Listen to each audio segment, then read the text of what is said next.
गया। तब सुबह 6 बजे वो सारे की बॉक्स खुले और वो चाबियां निकाल करके ट्रंक के साथ पेट्रोलिंग मजिस्ट्रेट को दिया गया सेंटर पे पहुंचाने के लिए। ट्रंक यहाँ नहीं खोलना था, ये स्पष्ट उनको निर्देश दिया गया था और चाबियां भी सील्ड अवस्था में थी। इसके पश्चात पेट्रोलिंग मजिस्ट्रेट उस ट्रंक को सेंटर सुपरिटेंडेंट के यहाँ जाकर के उनको सुपुर्द किए चाबियों के सील्ड एनवेलप के साथ। वहां पर भी स्ट्रिक्ट इंस्ट्रक्शन था कि ये मेटल ट्रंक कब और कैसे खुलेंगे।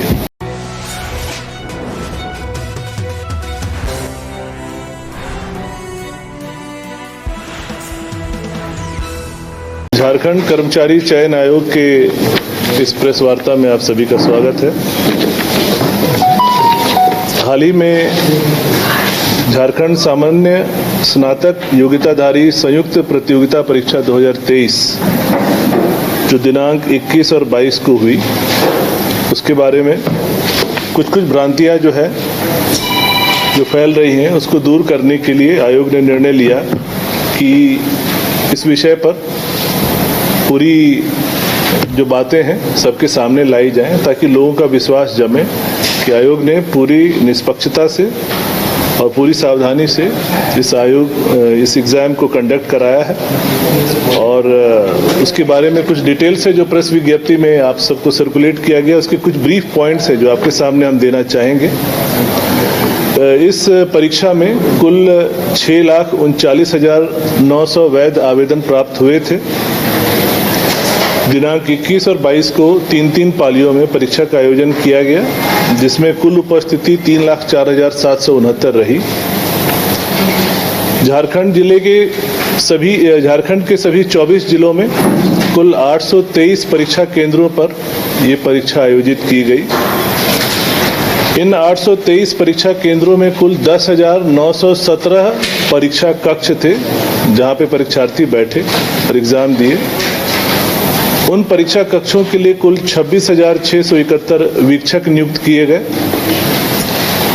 और जिला प्रशासन के द्वारा 824 स्टैटिक दंडाधिकारी, 857 परीक्षा ऑब्जर्वर और 415 गश्ती दल दंडाधिकारी प्रतिनियुक्त किए गए। प्रत्येक जिले में एक नोडल पदाधिकारी और बजगरी प्रभारी भी नियुक्त किए गए। पुरानी परीक्षाओं में जो समस्याएं आई थी उस सबको ध्यान में रखते हुए आयोग ने काफ़ी इस पर विचार किया, मंथन किया और एक एसओपी तैयार किया और एसओपी इन सभी पदाधिकारियों को दिया गया था और उसी एसओपी के अनुसार ये एग्ज़ाम को कंडक्ट कराया गया। आप सभी को बता दें कि जो प्रश्न पत्र प्राप्त हुए थे, प्रश्न पत्र कई चरणों में सील किए गए थे। सबसे पहले प्रश्न पत्र जहां वो प्रिंट हुए वहीं पर उस पर एक पेपर सील लगा, जिससे कि प्रश्न पत्र को खोलने के पहले उस सील को तोड़ना है। फिर 12 प्रश्न पत्रों का गुच्छा बना करके, ग्रुप बना करके उसको एक टैंपर एविडेंट एनवेलप में सील किया गया। इसके पश्चात केंद्रवार, पालीवार उन सभी एनवेलप्स को एक मेटल ट्रंक में रख करके डबल लॉक में सील किया गया। उन दोनों लॉक को फिर पुनः सील किया गया। उसके पश्चात उसके ऊपर एक टेप से पुनः सीलिंग की गई और सभी ट्रंक की जो चाबियां हैं वो एक अलग अलग एनवेलप में सील करके एक अलग की ट्रंक में रखी गई, जिसकी नंबर लॉक बेस्ड की थी। सभी ट्रंक जो ये प्रश्न पत्र थे ये सभी सील्ड कंटेनर्स में प्रत्येक जिला के स्ट्रांग रूम में मंगवाए गए थे और उन सभी के ऊपर जीपीएस लॉक लगा हुआ था कि अगर वो कंटेनर कहीं भी खुलेगा तो कहाँ खुला, कब खुला, उसकी पूरी जानकारी एजेंसी को मिल जाएगी और बाद में जब भी आयोग चाहे वो उसे प्राप्त कर सकता है। जैसे ही ये ट्रंक जो है स्ट्रांग रूम में प्राप्त हुए, वहां पर पहले से स्ट्रांग रूम रेडी थे, सभी जगह लाइव सीसीटीवी कैमरा लगाए गए थे और प्रत्येक स्ट्रांग रूम के लिए एक स्ट्रांग रूम दंडाधिकारी नियुक्त किया गया था जिला के द्वारा। उस कंटेनर को मजिस्ट्रेट के सामने खोला गया और सारे ट्रंक्स को निकाल करके स्ट्रांग रूम में रखा गया। पूरी की वीडियोग्राफी संबंधित मजिस्ट्रेट के द्वारा की गई और उसको बारी बारी वो ईमेल करते गए एग्जाम कंट्रोलर को आयोग में। और उसके बाद जैसे इलेक्शन में ईवीएम सील होता है वैसे ये सारे मेटल ट्रंक्स को स्ट्रांग रूम में सील कर दिया गया और लाइव सीसीटीवी में लगातार वो ट्रिपल निगरानी में था। एजेंसी की भी निगरानी में था, जिला प्रशासन के भी निगरानी में था और यहाँ हमारा कमांड एंड कंट्रोल सेंटर था, यहाँ से भी हम लाइव इसको निगरानी कर रहे थे। परीक्षा के दिन स्ट्रांग रूम एक नियत समय पर खोला गया, मजिस्ट्रेट के सामने, नोडल पदाधिकारी के सामने, सारे पेट्रोलिंग मजिस्ट्रेट वहां आए। इसके पश्चात सुबह में ही जो हमारा बॉक्स था जिसमें चाबियां रखी हुई थी, जिस पर नंबर लॉक लगा हुआ था, उसका कोड सुबह में 6 बजे एग्जाम कंट्रोलर के द्वारा सभी नोडल पदाधिकारी को दिया गया। तब सुबह 6 बजे वो सारे की बॉक्स खुले और वो चाबियां निकाल करके ट्रंक के साथ पेट्रोलिंग मजिस्ट्रेट को दिया गया सेंटर पे पहुंचाने के लिए। ट्रंक यहाँ नहीं खोलना था, ये स्पष्ट उनको निर्देश दिया गया था और चाबियां भी सील्ड अवस्था में थी। इसके पश्चात पेट्रोलिंग मजिस्ट्रेट उस ट्रंक को सेंटर सुपरिटेंडेंट के यहाँ जाकर के उनको सुपुर्द किए चाबियों के सील्ड एनवेलप के साथ। वहाँ पर भी स्ट्रिक्ट इंस्ट्रक्शन था कि ये मेटल ट्रंक कब और कैसे खुलेंगे। ये सारे मेटल ट्रंक परीक्षा के मात्र आधा घंटा पहले खुल सकते थे और सिर्फ कंट्रोल रूम में खुल सकते थे और सारे 823 जो हमारे परीक्षा केंद्र थे सभी के कंट्रोल रूम में लाइव सीसीटीवी लगाई गई थी, जिसकी निगरानी यहाँ से कंट्रोल रूम से हो रही थी और जिला के कंट्रोल रूम से भी हो रही थी। कंट्रोल रूम में केंद्राधीक्षक, स्टैटिक मजिस्ट्रेट, ऑब्जर्वर और सभी वीक्षक की उपस्थिति में उस ट्रंक को खोलना है। उसके बाद उसके अंदर से सील्ड लिफाफे निकलेंगे। सील्ड लिफाफे सभी वीक्षकों को उनके क्लासरूम वाइज कक्षवार उनको दिया जाएगा और वो स्वयं उसको लेकर जाएंगे। किसी भी प्यून को अलाउड नहीं किया गया था और परीक्षा केंद्र में सेंटर सुपरिटेंडेंट, ऑब्जर्वर और स्टैटिक मजिस्ट्रेट के अलावा किसी को भी मोबाइल ले जाने की अनुमति नहीं थी। परीक्षा केंद्र के प्रत्येक कमरे में, कॉरिडोर में और मेन गेट पे सीसीटीवी लगाए गए थे और जैमर्स लगाए गए थे। कुल सीसीटीवी की संख्या 15,236 सीसीटीवी कैमरे लगाए गए थे और 9,217 जैमर लगाए गए थे। इसके पश्चात वीक्षक जब वो sealed envelope, tamper evident sealed envelope अपने कक्ष में ले जाते हैं, वहां पर 5 उम्मीदवारों की उपस्थिति में उनसे साइन करा के उनके सामने वो एनवेलप खोला जाएगा और उसके बाद वो प्रश्न पत्र वहां पर एक सीरीज है, क्रम है, उसके अनुसार उसको बांटा जाएगा। ये उनको निर्देश था, उसके अनुसार ये कार्य किए। इसके पश्चात परीक्षा समाप्त होने के बाद उसको निर्देश दिया गया था कि वापस वो कंट्रोल रूम में लाएंगे। कंट्रोल रूम में पुनः वो एनवेलप में सील होगा और वो पुनः फिर एक ट्रंक में वापस सील हो जाएगा और वो सील्ड ट्रंक की अवस्था में वो आयोग में कल और परसों प्राप्त कर लिया गया है और वो सारे सील्ड ट्रंक जिसमें कि कैंडिडेट्स के अटेंडेंस शीट और ओएमआर जिसमें उन्होंने अपने उत्तर को भरा है वो अब हमारे पास प्राप्त हो चुका है। कल से उसको स्कैनर लगा करके हम लोग सीसीटीवी की निगरानी में और मजिस्ट्रेट की निगरानी में उसका इवैल्यूएशन की कार्रवाई शुरू करेंगे। ये थी परीक्षा के बारे में एक ब्रीफ। इसके अतिरिक्त बता दें कि परीक्षा के जो चैलेंज आप से समझ सकते हैं कि 6,39,900 वैध कैंडिडेट थे, तो प्रश्न पत्र जो छपे हैं उसकी संख्या का आप अनुमान लगा सकते हैं गुना 3, क्योंकि 3 पालियों में प्रश्न पत्र दिए गए थे। कुल 20 लाख प्रश्न पत्र छपे थे और प्रत्येक प्रश्न पत्र में 10 पन्ने थे। कुल 2 करोड़ पन्नों की छपाई हुई थी और ये पूरा सिक्योरिटी प्रेस में एक सीमित अवधि में किया गया है और कहाँ हुआ, किसने किया, ये पूरा सीक्रेट है। इसके अतिरिक्त कुछ भ्रांतियां हैं जो बच्चों के द्वारा आयोग के समक्ष लाई गई। जैसे एक शिकायत आई, कुछ बच्चों ने कहा कि जो ओएमआर में जो एक सीरियल नंबर प्रिंट होता है और क्वेश्चन बुकलेट में एक सीरियल नंबर प्रिंट होता है, वो मैच नहीं कर रहा है, इसलिए उन्हें शंका था कि कुछ गड़बड़ी है, वो एग्जाम नहीं देना चाहते हैं। उन सबको स्पष्ट किया गया कि ओएमआर पे जो सीरियल नंबर होता है और बुकलेट पे जो सीरियल नंबर होता है, वो सीरियल नंबर हम लोग इसलिए प्रिंट करते हैं ताकि हमें पूरे प्रिंटेड मटेरियल का लॉग ट्रेल हमारे पास हो, एक ऑडिट पर्पस के लिए, कि किस सीरियल नंबर से किस सीरियल नंबर ओएमआर किस जिले के किस सेंटर के किस कक्षा में गया है। या किस सीरियल नंबर का बुकलेट किस जिले के किस सेंटर के किस कक्षा में गया, ये हमारे ऑडिट ट्रेल के लिए है। पर इन दोनों का मिलान होने का कोई ऐसी आवश्यकता नहीं, उससे उनके इवैल्यूएशन पे कोई फर्क नहीं पड़ता है। ये हमारी जानकारी के लिए, हमारे इंटेलिजेंस के लिए कि कल को कोई कदाचार होगा तो हम अपने लॉग ट्रेल से मिला लेंगे कि इसमें कोई गड़बड़ी हुई है। उसका आपस में मिलना कोई आवश्यक नहीं है, उसके लिए उनको कोई डरने और संदेह की बात नहीं है। उन्होंने अपने OMR में जो रोल नंबर, जो बुकलेट संख्या, जो सीरीज डाली है, जो सब्जेक्ट कोड डाला है, उसी के अनुसार इवैल्यूएशन होगा। इसके पश्चात हमारे पास ये भी व्यवस्था है, अभी कुछ बच्चों के हमारे पास आवेदन आ रहे हैं कि हमने सीरियल नंबर जो है B की जगह C भर दिया गलती से, या हमने रोल नंबर भरने में एक बबल हमारा छूट गया, या सब्जेक्ट कोड हमने 01 की जगह 03 भर दिया, तो कृपया इसका ध्यान रखें। तो ये मैं आप सबको आश्वस्त करना चाहता हूं, उन बच्चों को आश्वस्त करना चाहता हूं कि इस बार जब हम लोगों ने प्रिंटिंग कराई, प्रत्येक प्रश्न पत्र की डिजिटल कोडिंग की गई है। पहली बार आयोग में हुआ है। हर प्रश्न पत्र पर एक QR कोड है। उस प्रश्न पत्र को हम ट्रेल कर सकते हैं कि ये किस सेंटर पे गया था और किस बच्चे ने लिखा है, और ये सारा डेटा हमारे पास है। तो निश्चिंत रहें, अगर उन्होंने गलती की भी है तो हमारे पास वो सॉफ्टवेयर है कि हम उसको सुधार सकते हैं कि वो सही रोल नंबर हो, सही सब्जेक्ट कोड हो या सही सीरियल नंबर हो। उनको कोई घबराने की जरूरत नहीं। आवेदन हमारे पास आ भी रहे हैं, वो आवेदन नहीं भी देंगे तब भी हमको उसको शुद्ध करने की हमारे पास पूरी सॉफ्टवेयर व्यवस्था है। हर प्रश्न पत्र की एक डिजिटल कोडिंग की गई, आपको हम लोग सैंपल भी दिखाएंगे।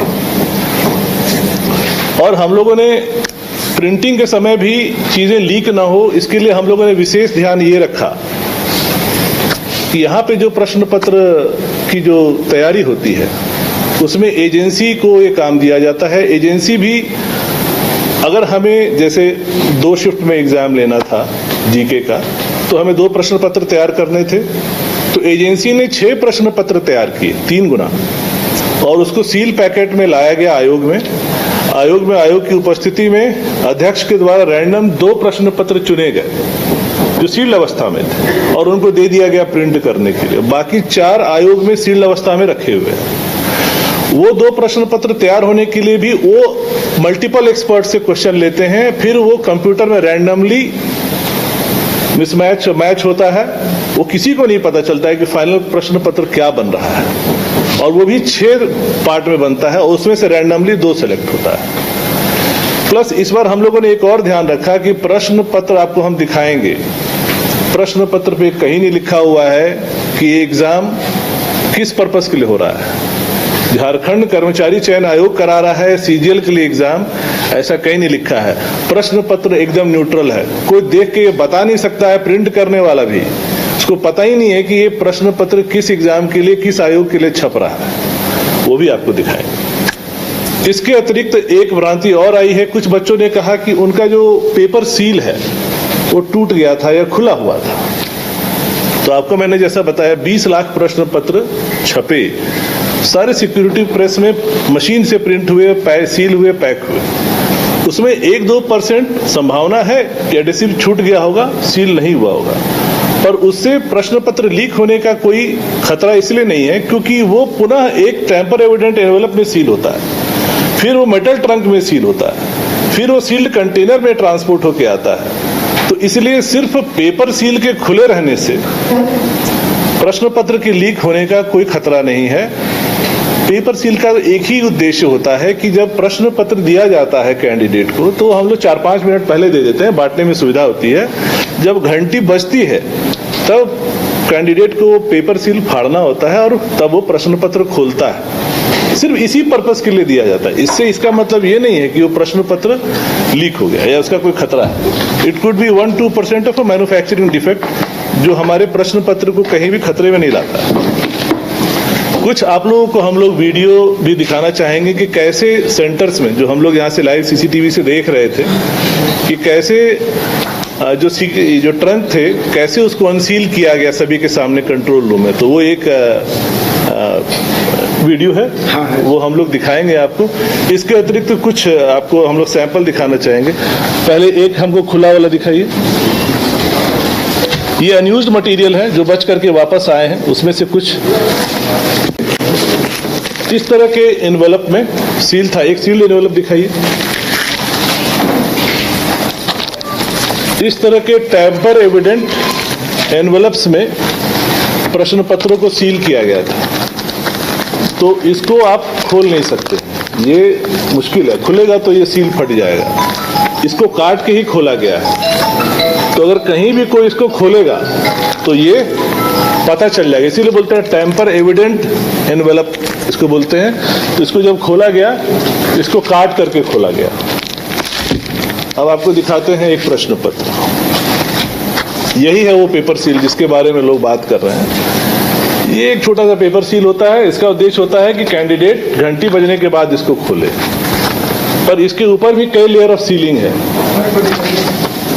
यही है वो पेपर सील जिसकी इतनी चर्चा चल रही है। ठीक है, इसको खोलेंगे तब वो अंदर के प्रश्नों को पढ़ सकते हैं। इतना ही इसका पर्पस है।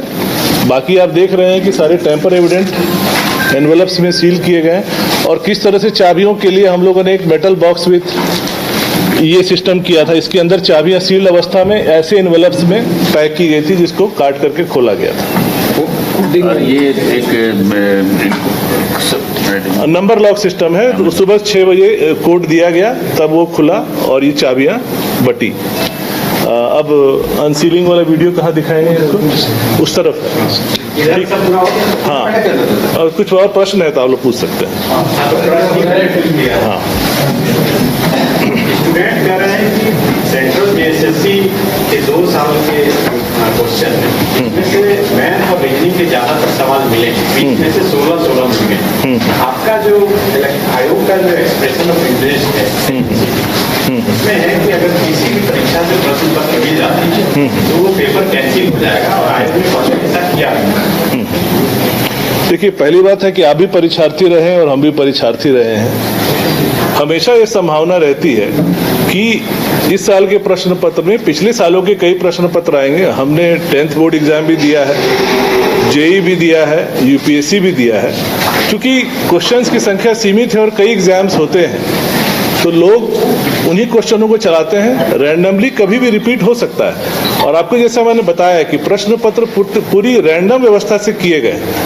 इत्तेफाक हो सकता है कुछ क्वेश्चन रिपीट हो गए, पर इससे क्या लीक होने का प्रमाण मिलता है? मेरा प्रश्न आपसे ये है। मेरा जवाब ये है, क्या ये सेटिंग का एक प्रावधान नहीं हो सकता? तो ये तो आशंका है। आशंका पर तो हमको प्रमाण दीजिएगा तो हम जांच करेंगे, लेकिन रैंडमली रिपीट होने की संभावना रहती है। 32 मिल जाना ये तो रैंडम है। अगर 21 तारीख का प्रश्न पत्र देखिए, वो भी रैंडमली सेलेक्ट किया गया, उसमें नहीं मिला। हमारे पास 4 प्रश्न पत्र सील अवस्था में और है, उनको देखेंगे, हो सकता है नहीं मिलेगा। तो रैंडमली सेलेक्ट किया गया है।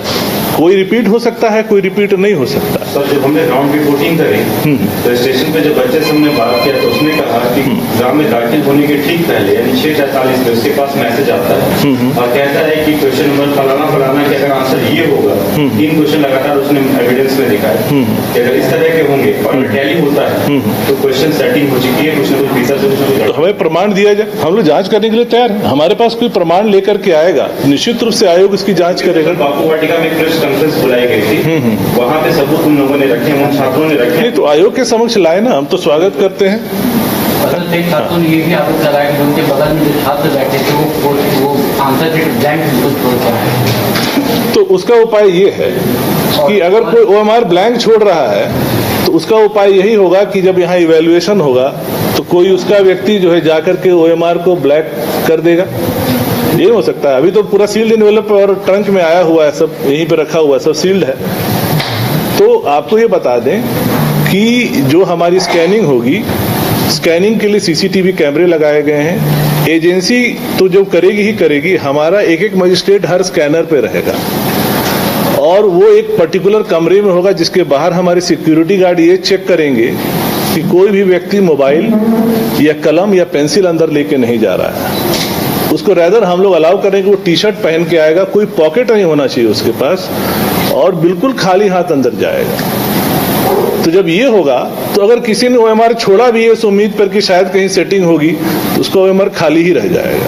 नहीं रहता है। अभ्यर्थी जो आरोप लगा रहे है कि उनका क्वेश्चन पेपर सील नहीं था, तो ये भी तो एक खतरा है पेपर लीक अगर हो। वही तो हम आपको समझा रहे थे कि वो उसका सील होने का खतरा नहीं है, वो एक मैन्युफैक्चरिंग डिफेक्ट है। जब आप 20 लाख प्रश्न पत्र छाप रहे हैं तो 1-2% में हो सकता है कि एडेसिव ठीक से नहीं लगा हो, खुला रह गया हो, लेकिन उससे लीक होने का खतरा कैसे है? वो तो हमारे सील्ड एनवेलप में है, सील्ड ट्रंक में है। सर ये बात है कि इतनी सिक्योरिटी आप बता रहे हैं, उसके बाद भी इस तरह के आरोप आना, क्या सीजीएल के जो एग्जाम हुआ है उसके व्यवस्था पर भी सवाल खड़ा नहीं करता है सर? देखिए, आरोप लगाने वाले अगर कोई प्रमाण देंगे तो हम आरोप को गंभीरता से लेंगे, अगर प्रमाण नहीं देंगे तो हम समझेंगे कि षड्यंत्र है। तो इशू ये है कि क्लैरिटी हमको प्रमाण के साथ आइए, बिल्कुल हम लोग जांच के लिए तैयार। अगर होगा गलत तो आयोग ही सबसे पहले उसको रद्द करेगा, पहले भी आयोग नहीं रद्द किया है। यही तो सवाल जो बच्चे उठा रहे हैं कि मार्कशीट खाली रहा गया, सील टूटा हुआ में। OMR शीट खाली रह गया, उसका जवाब हमने आपको दे दिया। सील टूटा हुआ, उसका भी आपको हमने जवाब दे दिया। आप संतुष्ट हुए जवाब से? प्रशांत जी, 28 जनवरी को ये परीक्षा हुई थी, 28 जनवरी को उसी तरह के एलिगेशन लगे, आयोग ने तुरंत संज्ञान लिया, तुरंत आप लोगों ने डिसीजन लिया, तुरंत FIR हुआ, फिर आप लोगों ने पूरे एग्जामिनेशन को रद्द करने की दिशा में बिल्कुल बिल्कुल, उसमें प्रमाण मिले हमें। उसी डायरेक्शन में बढ़ने की फिर कोई गुंजाइश बनती हुई नजर आ अभी तक तो हमारे पास ऐसे कोई पुख्ता प्रमाण नहीं मिले हैं, कोई सामने नहीं आया है जिसके आधार पर हम ये निर्णय ले सकते। सर भविष्य में जैसे छात्र लेकर के आते हैं प्रमाण, क्योंकि जिस तरह से कल उन्होंने सबूत प्रस्तुत किए थे, दिखा रहे थे वो मीडिया को, जिस कॉन्फ्रेंस में अगर वो आते हैं तो स्वागत, उनका स्वागत। बिल्कुल उनका स्वागत है और हम लोग एकदम जांच करेंगे। हम लोग देखिए, आयोग का ध्येय क्या है कि जो बच्चा मेरिटोरियस है, जो मेहनत किया है, उसको उसका फल मिलना चाहिए। और इसीलिए हम लोगों ने पूरी कोशिश की है, इतना मेहनत किया, कम से कम समय में एग्जाम एजेंसी को प्रश्न पत्र देने और एग्जाम कंडक्ट कराने में भी हम लोगों ने कम से कम अवधि रखी, ताकि संभावनाओं को भी कितना हद तक हम कम कर सके। हर तरफ से हम लोगों ने कोशिश किया कि कहीं लीक ना हो, लेकिन इसके बावजूद भी अगर कोई लीक का प्रमाण लेके आता है और जांच में वो सही पाया जाता है तो निश्चित रूप से हम लोग अग्रतर कार्रवाई करेंगे उस पर। अच्छा, परीक्षा के दौरान इंटरनेट सेवा बाधित रही, आसानी हुआ परीक्षा लेने में, आप लोगों को कुछ फायदा आप लोगों को नजर आया? देखिए, इंटरनेट के विषय जो है अभी चूंकि हाईकोर्ट में